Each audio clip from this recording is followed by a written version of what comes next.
नमस्ते बच्चों, मैं हूँ विजय लक्ष्मी गर्गद और मैं कर्नाटका पब्लिक स्कूल कगलीपुरा में हिंदी शिक्षिका के तौर पर सेवारत हूँ।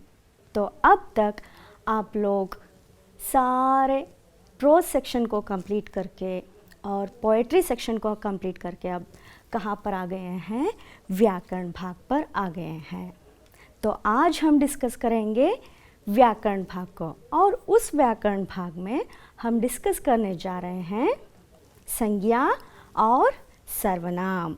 ओके, तो संज्ञा और सर्वनाम में आज हम जानेंगे कि संज्ञा क्या है, परिभाषा क्या है संज्ञा की, और संज्ञा के भेद कौन कौन से हैं। उसी तरह सर्वनाम का भी, कि सर्वनाम क्या है, सर्वनाम की परिभाषा क्या है और सर्वनाम के भेद कौन कौन से हैं, और वो भी ढेर सारे एग्जाम्पल्स के साथ। ओके, तो चलिए अब शुरू करते हैं पहले संज्ञा से।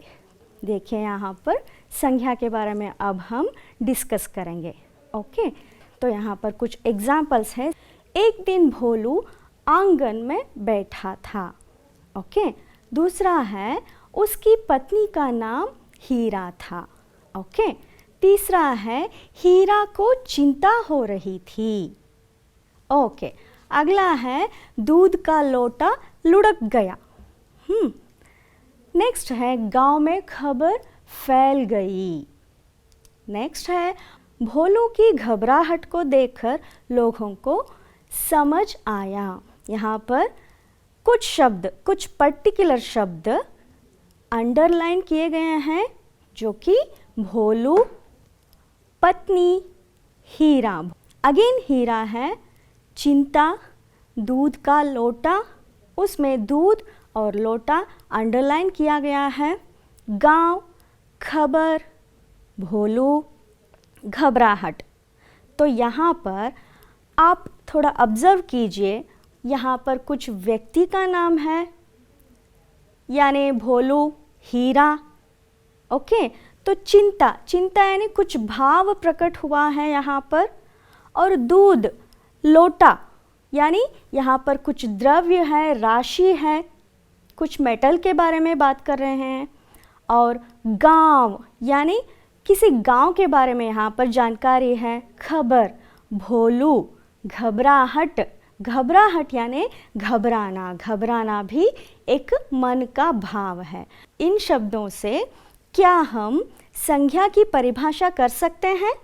किसी व्यक्ति, ओके, स्थान और वस्तु और भाव और प्राणी हो या पक्षी।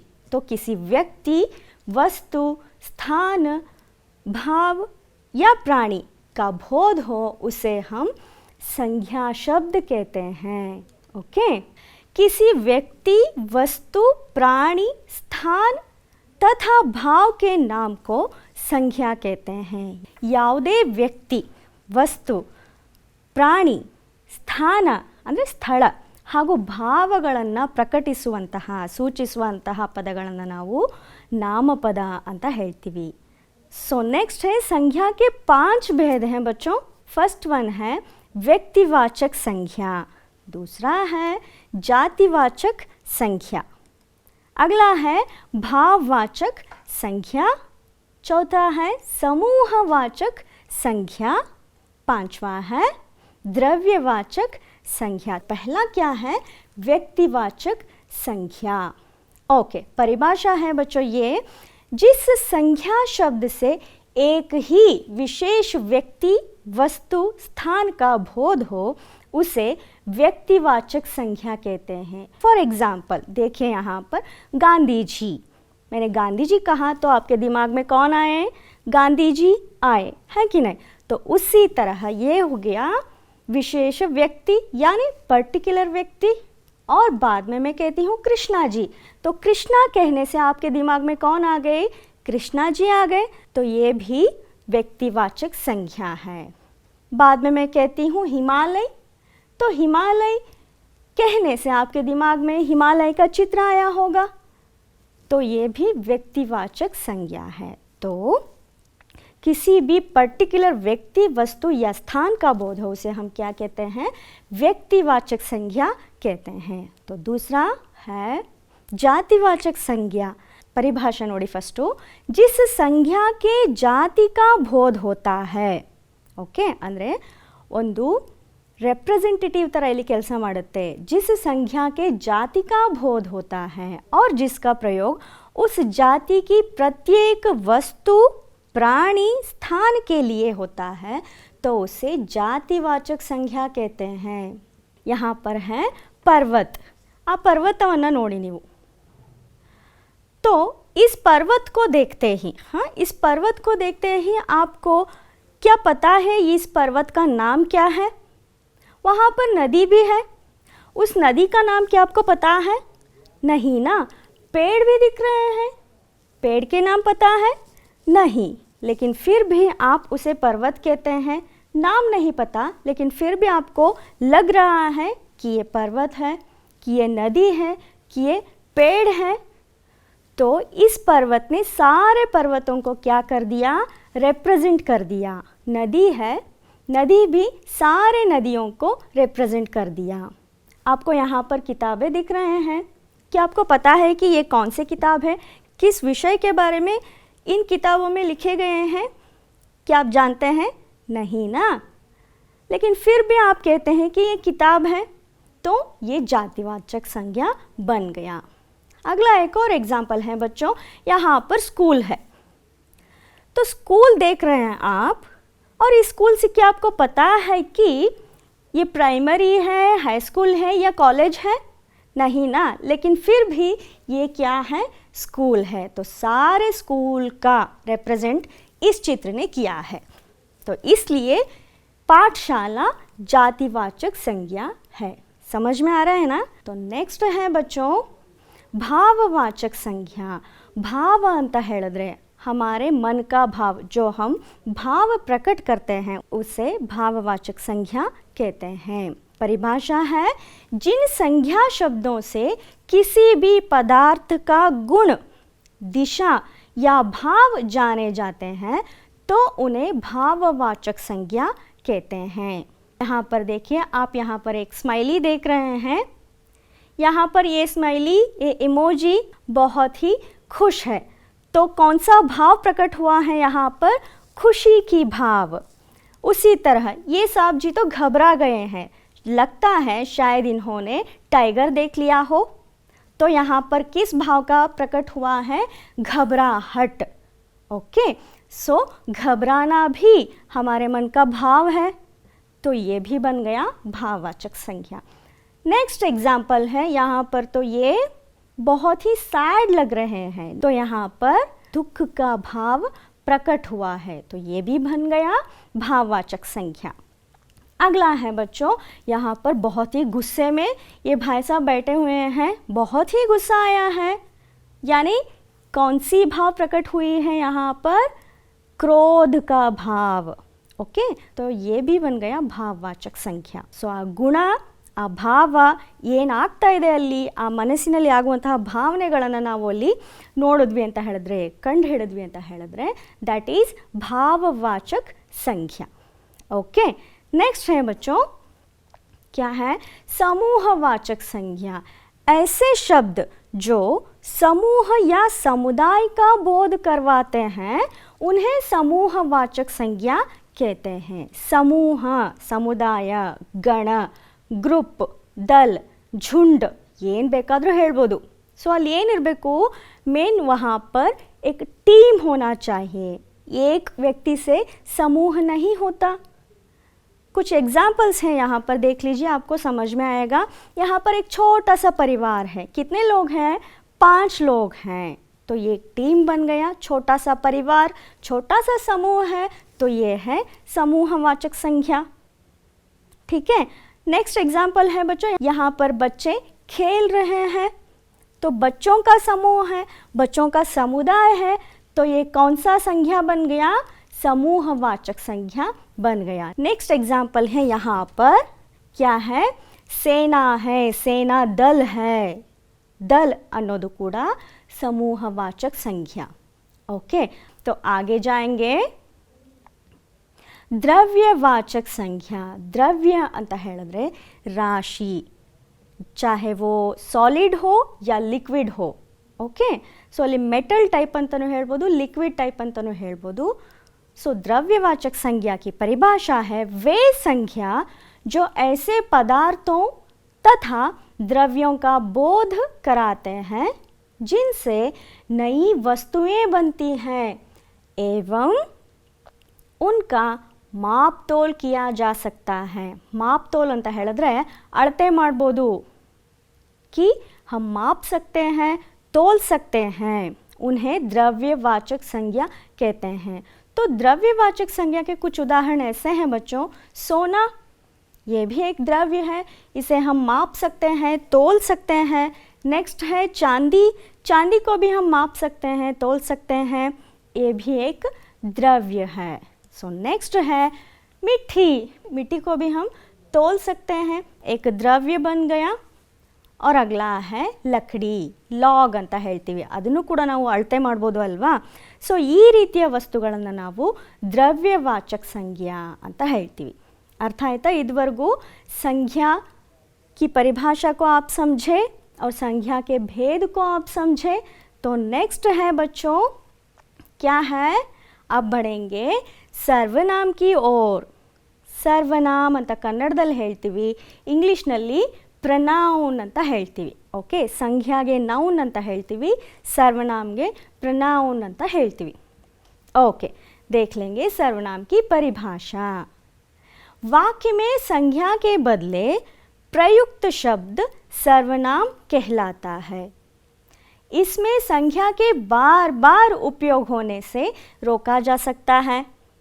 भाषा व्यवहार में सुंदरता, स्पष्टता लाने की दृष्टि से संज्ञा या विशेषण के स्थान पर सर्वनामों की आवश्यकता पड़ता है.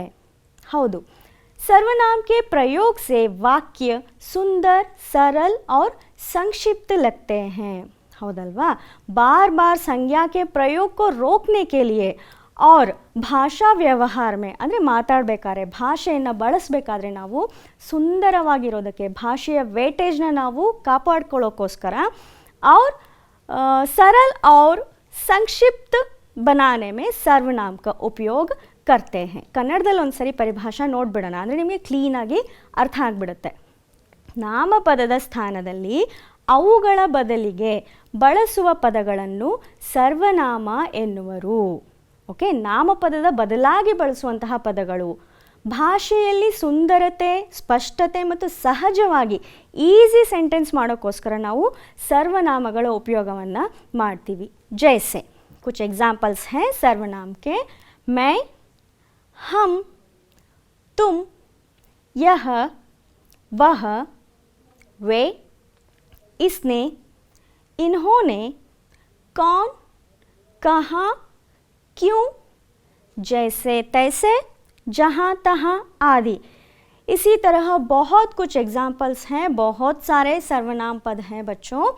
अब हम करेंगे नेक्स्ट, क्या है? संज्ञा का उपयोग. सर्वनाम को पहचानने से पहले, जानने से पहले संज्ञा का, सिर्फ संज्ञा का उपयोग करके कुछ सेंटेंसेस बना लेंगे और बाद में संज्ञा के स्थान पर सर्वनाम का उपयोग करेंगे. तब आपको पता लगेगा कि सर्वनाम की वेटेज क्या है, सर्वनाम की विशेषता क्या है. ओके, तो पहला सेंटेंस है यहाँ पर, गीता कल गांव जा रही है. आप देख रहे हैं ना, यहाँ पर अंडरलाइन किए गए हैं, कलर भी बदला गया है, पीले रंग का है. गीता कल गांव जा रही है. गीता ने अपना सारा सामान बांध लिया है. थर्ड सेंटेंस है, गीता अपनी बड़ी बहन के साथ जाएगी. गीता ने गांव के बारे में बहुत कुछ सुना है. गीता का बहुत मन था गांव जाने का. यहाँ पर आप ऑब्जर्व कीजिए बच्चों, हर एक सेंटेंस में गीता गीता गीता गीता गीता है और 3 बार गांव गांव गांव का इस्तेमाल किया गया है. तो यहाँ पर हर एक सेंटेंस में केवल संज्ञा का उपयोग किया गया है. तो इन संज्ञा शब्दों को हटाकर सर्वनाम का उपयोग किए तो कैसे बनता है? देखिए यहाँ पर संज्ञा के बदले में सर्वनाम का उपयोग करना। तो अब हम क्या करने जा रहे हैं? गीता के बदले में सर्वनाम डालेंगे, गांव के बदले में भी सर्वनाम डालेंगे। देखिए ये होगा गीता कल गांव जा रही है। ये तो बेसिक सेंटेंस है, तो यहाँ पर हम गीता के बदले और गांव के बदले सर्वनाम डालने जा रहे हैं। तो होगा गीता कल गांव जा रही है, उसने अपना सारा सामान बांध लिया है, वो अपनी बड़ी बहन के साथ जाएगी, उसने वहाँ के बारे में बहुत कुछ सुना है, उसका बहुत मन था वहाँ जाने का। आप यहाँ पर देखिए उसने, वो, उसने, वहाँ, उसका, अगेन वहाँ। तो संज्ञा शब्द के स्थान पर हम सर्वनाम का उपयोग करके सेंटेंसेस को बहुत इजी बनाए हैं और सुंदर भी लग रहे हैं, समझने में भी ये बहुत ही सरल लग रहे हैं, है कि नहीं? ओके, तो आगे जाएंगे। सर्वनाम के 6 भेद हैं बच्चों। 6 ಟೈಪ್ ಸರ್ವನಾಮಗಳು ಇದಾವಂತೆ। ಯಾವ್ದ್ಯಾವುದು? पहला है पुरुषवाचक सर्वनाम, नेक्स्ट है निजवाचक सर्वनाम और तीसरा है निश्चयवाचक सर्वनाम। ಅದನ್ನು ನಾವು ಸಂಕೇತವಾಚಕ सर्वनाम ಅಂತ ಕೂಡ करीतीवी। ओके, नेक्स्ट है अनिश्चयवाचक सर्वनाम। 5वां है प्रश्नवाचक सर्वनाम और लास्ट वन है संबंधवाचक सर्वनाम। तो इन 6 सर्वनाम को लेकर एक एक करके हम डिस्कस करेंगे। तो पहला कौन सा है बच्चों? पुरुषवाचक सर्वनाम। पुरुषवाचक सर्वनाम में 3 भेद हैं, वो है उत्तम पुरुष, मध्यम पुरुष, अन्य पुरुष। ಉತ್ತಮ ಪುರುಷ ಅಂತ ಕನ್ನಡದಲ್ಲೂ ಕೂಡ ಹಾಗೆ ಹೇಳ್ತೀವಿ, ಅದನ್ನೇ ನಾವು ಇಂಗ್ಲೀಷಲ್ಲಿ ಫಸ್ಟ್ ಪರ್ಸನ್ ಅಂತ ಹೇಳ್ತೀವಿ. ಮಧ್ಯಮ ಪುರುಷ್ ಕನ್ನಡದಲ್ಲೂ ಮಧ್ಯಮ ಪುರುಷ ಅಂತಲೇ ಹೇಳ್ತೀವಿ, ಇಂಗ್ಲೀಷಲ್ಲಿ ನಾವು ಸೆಕೆಂಡ್ ಪರ್ಸನ್ ಅಂತ ಹೇಳ್ತೀವಿ. ಸೊ ಥರ್ಡ್ ಒನ್ ಹೇ ಅನ್ಯ ಪುರುಷ್, ಕನ್ನಡದಲ್ಲೂ ಅನ್ಯ ಪುರುಷ ಅಂತಲೇ ಹೇಳ್ತೀವಿ, ಅಗೇನ್ ಇಂಗ್ಲೀಷಲ್ಲಿ ನಾವು ಇದನ್ನು ಥರ್ಡ್ ಪರ್ಸನ್ ಅಂತ ಹೇಳ್ತೀವಿ. So first person, second person, third person. Okay, ಉತ್ತಮ ಪುರುಷ್ ಅಂತ ಹೇಳಿದ್ರೆ ಮೇ ಹಮ್ ಅಂತ ಇದೆ. ಮೇ ಅಂದರೆ ನಾನು, ಹಮ್ ಅಂದರೆ ನಾವು. यहाँ पर आपको देखना है कि उत्तम पुरुष में सिर्फ हम अपने बारे में कहते हैं, मैं, हम ಅಂತ ಹೇಳಿದ್ರೆ अपने बारे में कहना. मध्यम पुरुष यानी तू, तुम, आप, किसी दूसरे व्यक्ति के बारे में कहने पर हम मध्यम पुरुष का इस्तेमाल करते हैं. तो नेक्स्ट है अन्य पुरुष, यह, ये, यह ಅಂದರೆ ಇದು, ये ಅಂದರೆ ಇವು, ವಹ ಅಂದರೆ ಅದು, वे ಅಂದರೆ ಅವು. ಸಿಂಗ್ಯುಲರ್ ಪ್ಲೂರಲ್ ಫಾರ್ಮಲ್ಲಿ ಇದ್ದಾವೆ. सो यह, ये, वह, वे, इदु किसी और व्यक्ति के बारे में जब हम बात करते हैं ना, तब यूज़ करते हैं अन्य पुरुष. तो एक एक करके देखेंगे. पहला है उत्तम पुरुष. देखिए यहाँ पर मैं पाठशाला जाता हूँ. यहाँ पर ये लड़का कह रहा है कि मैं पाठशाला जाता हूँ. किसके बारे में कह रहा है? वो अपने बारे में ही कह रहा है ना. तो मैं पाठशाला जाता हूँ. और हम देखिए, हम पाठशाला जा रहे हैं. ये दोनों बच्चे कहाँ जा रहे हैं?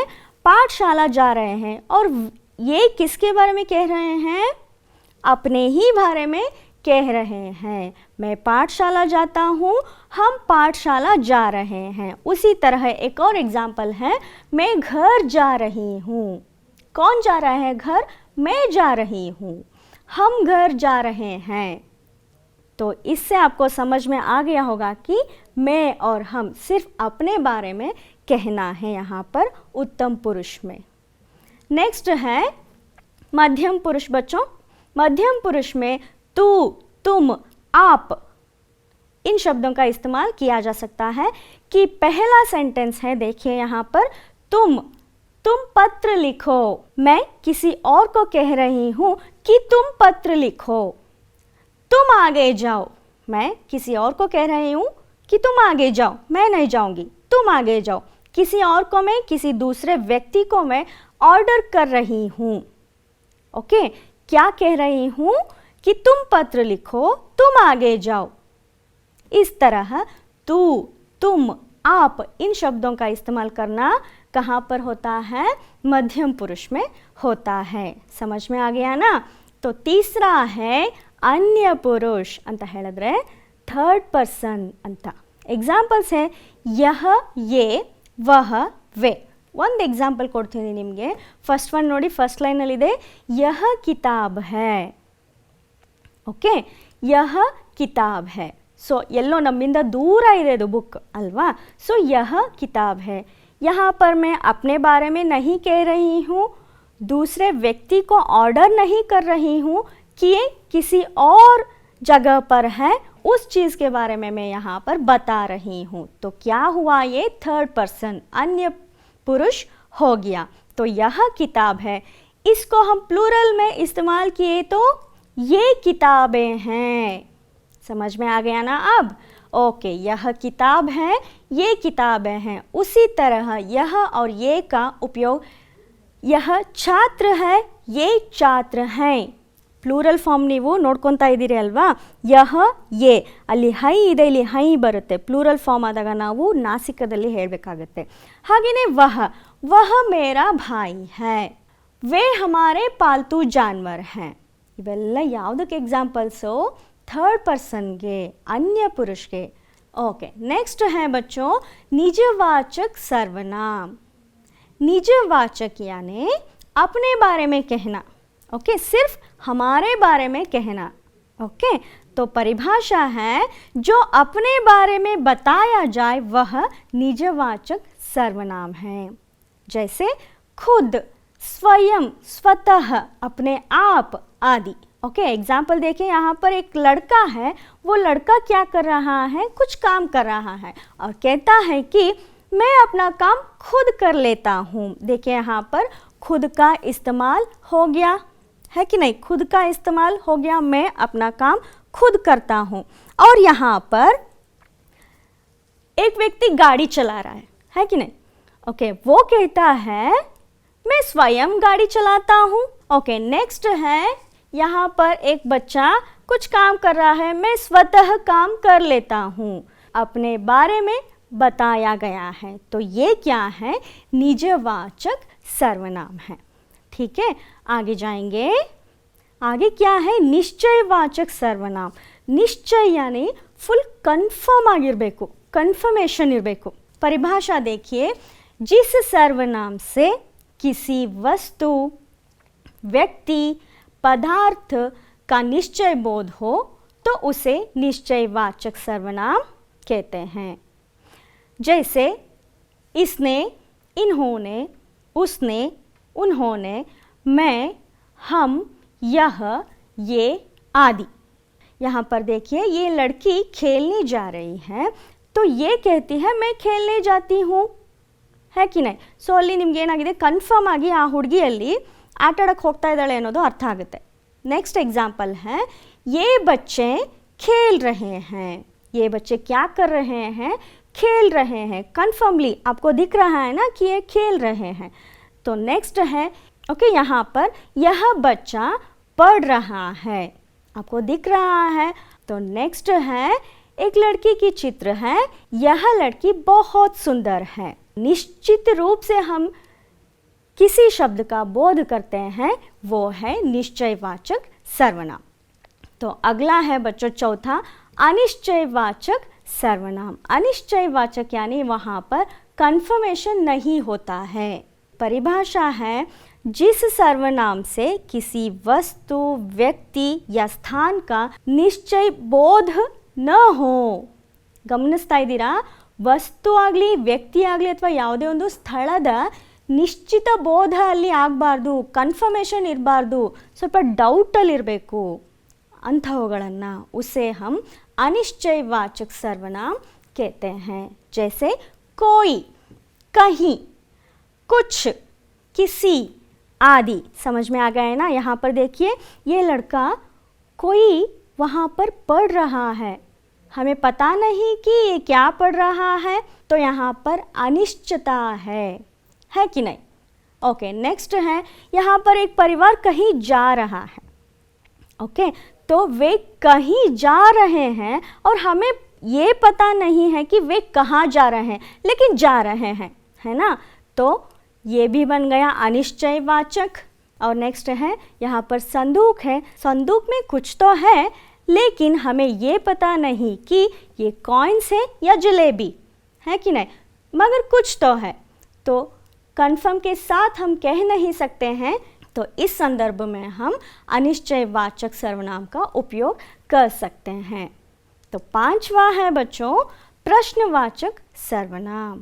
ಪ್ರಶ್ನವಾಚಕ ಸರ್ವನಾಮ. ಎಲ್ಲಿ ನಾವು ಪ್ರಶ್ನೆಗಳನ್ನು ಕೇಳ್ತೀವೋ, ಎಲ್ಲಿ ಪ್ರಶ್ನೆ ಅನ್ನೋದು ಬರುತ್ತೋ ಅಲ್ಲಿ ನಾವು ಪ್ರಶ್ನವಾಚಕ सर्वनामना यूज़ ಮಾಡ್ತೀವಿ. फॉर एग्जाम्पल परिभाषा देखिए, जिस सर्वनाम से प्रश्न का बोध होता है उसे प्रश्नवाचक सर्वनाम कहते हैं. जैसे कौन, कहाँ, किसमें, कब, क्यों, कैसे. फॉर एग्जाम्पल ये लड़का कह रहा है कि ये कौन था भाई, मैं क्या कर रहा हूँ, मेरा पेंसिल किस में रख दिया. तो यहाँ पर आप देख रहे हैं कि प्रश्न पूछा जा रहा है, तो ये है प्रश्नवाचक सर्वनाम. तो अगला है संबंधवाचक. परिभाषा है, जिस सर्वनाम से दो वस्तुओं का संबंध जाना जाता है तो उसे संबंधवाचक सर्वनाम कहते हैं. जैसे जो, सो, ज्यों त्यों, जैसे तैसे, जहाँ तहाँ आदि. फॉर एग्जाम्पल देखिए यहाँ पर, जो करोगे सो पाओगे. वैसे ही जिसकी लाठी उसकी भैंस. यहाँ पर आप देख सकते हैं कि कैसा बॉन्ड फॉर्म हो गया है. जो, सो, ज्यों त्यों, जैसे तैसे, जहाँ तहाँ आदि. ये क्या है, संबंधवाचक सर्वनाम है. तो अब तक ये था सर्वनाम. आगे जाएंगे क्रियाकलाप की ओर. इन वाक्यों में संज्ञा पहचानिए. दीपक, प्रिया, नित्या सब बचपन के दोस्त हैं.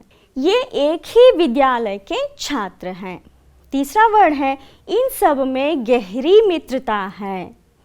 चौथा वर्ड है, देश की सेना हमेशा तैयार रहती है. पांचवा है, इन्हें पुस्तकों से प्रेम है. छठा है, तांबे के लोटे का पानी सेहतमंद होता है. आपको इन सारे सेंटेंसेस को देखना है और पहचानना है. मैं ऑलरेडी यहाँ पर अंडरलाइन कर चुकी हूँ. देखिए यहाँ पर मैं डिवाइड करती हूँ. व्यक्तिवाचक संज्ञा दीपक, प्रिया, नित्या. ओके. जातिवाचक संज्ञा यानी रिप्रेजेंट करना, विद्यालय, छात्र, पुस्तक, लोटा. भाववाचक यानी बचपन, मित्रता, प्रेम, दोस्ती. समूहवाचक संज्ञा यानी ಸೇನಾ ಅನ್ನೋ ವರ್ಡ್ ಇತ್ತಲ್ವಾ ಅದು. द्रव्यवाचक संज्ञा आखिरी है तांबा, पानी. तो अगला है बच्चों क्रियाकलाप. यानी ಇದು ಒಂದು ಆಟ. ನಾವೆಲ್ಲ ಚಿಕ್ಕ ಮಕ್ಕಳಿದ್ದಾಗ ಏನು ಮಾಡ್ತಿದ್ವಿ ಅಂತ ಹೇಳಿದ್ರೆ, ಒಂದು ಬುಕ್ ತೊಗೊಂಡು ಪೆನ್ ತೊಗೊಂಡು ಈ ರೀತಿ ನೇಮ್, ಪ್ಲೇಸ್, ಎನಿಮಲ್, ಥಿಂಗ್ ಅಂತ ಬರ್ಕೊತಿದ್ವಿ. ಎಷ್ಟು ಜನ ಬೇಕಾದರೂ ಇಲ್ಲಿ ಪಾರ್ಟಿಸಿಪೇಟ್ ಮಾಡ್ಬೋದು. ಆದರೆ ನೇಮ್, ಪ್ಲೇಸ್, ಎನಿಮಲ್, ಥಿಂಗ್ ಅಂತ ಬರ್ಕೊಂಡು ಆ ಒಂದು ಗ್ರೂಪಲ್ಲಿ ಯಾರಾದರೂ ಒಬ್ಬರು ಒಂದು ಲೆಟರ್ ಕೊಡಬೇಕು. ಅದೇ ಲೆಟರಿಂದ ನೇಮ್ ಬರಿಬೇಕು, ಅದೇ ಲೆಟರಿಂದ ಪ್ಲೇಸ್ ಬರಿಬೇಕು, ಎನಿಮಲ್ ಬರಿಬೇಕು, ಥಿಂಗ್ ಬರಿಬೇಕು. ಫಾರ್ एग्जाम्पल मैंने लिया है क. क से कविता, क से कोडगु, क से कौवा यानी एनिमल यानी पक्षी भी चलता है, और थिंग यानी कलम. ಸೊ ಈ ರೀತಿ ನಾನು ಕವಿತಾ, ಕೊಡಗು, ಕೌವ, ಕಲಂ ಬರೆದೆ. ಯಾರ್ದು ಸೇಮ್ ವರ್ಡ್ ಆಗಿರುತ್ತೋ ಅವ್ರಿಗೆ ಮಾರ್ಕ್ಸ್ ಕಟ್ ಆಗುತ್ತೆ -5. ಇದೇ ರೀತಿ ಆಟ ಆಡ್ತಾ ಹೋಗಿ ಎಷ್ಟೊಂದು संख्या शब्द आप सीख सकेंगे. ओके. तो नेक्स्ट है बच्चों, महात्मा गांधी जी महान पुरुष थे. यहाँ पर आपको सर्वनाम पहचानना है. सारे देश ने उन्हें राष्ट्रपिता माना. उन्हीं के प्रयत्न से भारत आज़ाद हुआ. वे त्याग और तपस्या की मूर्ति थे. धर्म उनके प्राण था और सत्य उनकी आत्मा.